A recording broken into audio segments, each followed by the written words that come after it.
ইন্নাল্লাযীনা তাদউনা মিন দুনিল্লাহি ইবাদুন আমসালুকুম।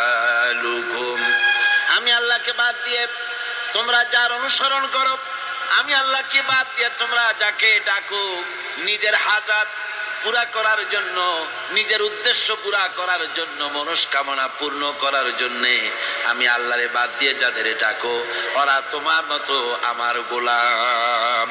তুমি যেমন আমার গোলাম, ওটাও আমার গোলাম। তুমি সূর্যের পূজা করো, সূর্য তো আমার গোলাম। তুমি চাঁদের পূজা করো, চাঁদ তো আমার গোলাম। তুমি তো গরু পূজা করো, গরু আমার সৃষ্টি। তুমি তো মাটি দিয়া তৈরি করা মূর্তি বানাইয়া পূজা করো, মাটি তো আমার বানানো। তুমি কাঠ দিয়া পাথর দিয়া মূর্তি বানাও, এগুলির সামনে মাথা নত করো, ওগুলি তো আমার কাঠ আমার পাথর সব আমার। আর আমার গোলামগুলির সামনে তুমি নিজে গোলামি করার জন্য মাথা পেতে দাও, ওই গোলাম তোমার কোনো উপকার করতে পারবে না।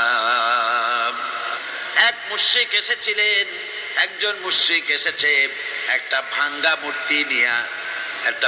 মূর্তি নিয়ে এসেছে। হুজুর বললেন তোমার মূর্তি ভাঙ্গা কেন? লোকটি বলল হুজুর এটা হচ্ছে আমার খোদা, এইটারে নিয়ে আমি সব সময় থাকি যাতে সব রকমের বিপদ থেকে আমি বাঁচতে পারি। প্রতিমধ্যে আমার পেশাব পায়খানার হাজত হলো, এই মূর্তিকে আমি রাস্তায় দাঁড় করায় রেখে চলে গেলাম। পেশাব পায়খানার কাজ শেষ করে এসে দেখি যারে আমি খোদা বলি, যে আমারে যে বিপদ দিয়ে বাঁচাবে, তার মাথা থেকে পা পর্যন্ত একদম ভিজা। ভাবলাম নিশ্চয়ই কোনো বরকতের পানি ছাড়া আর কি হতে পারে।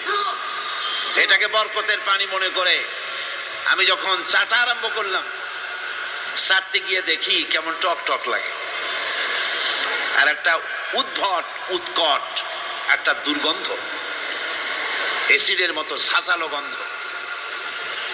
জিনিসটা কি? চিন্তা করলাম পানিটা যদি বরকতের হবে তাহলে তো এই রকমের গন্ধ হওয়া উচিত না। পরে এদিক ওদিক তাকায় দেখি দূরে একটা কুকুর দাঁড়ানো আছে আর তার নিচের থেকে পানি টপকাচ্ছে। তখন বুঝলাম যে এটা কোন বরকতের পানি। কয় হুজুর মেজাজটা খারাপ হয়ে গেল, ঠ্যাংটা ধরে একটা আছাড় মারলাম। কুত্তার পেশাব দিয়া তুই নিজেরে বাঁচাইতে পারিস না, আমারে বাঁচাবি কেমনে? ওর জেহেন খুলে গেছে।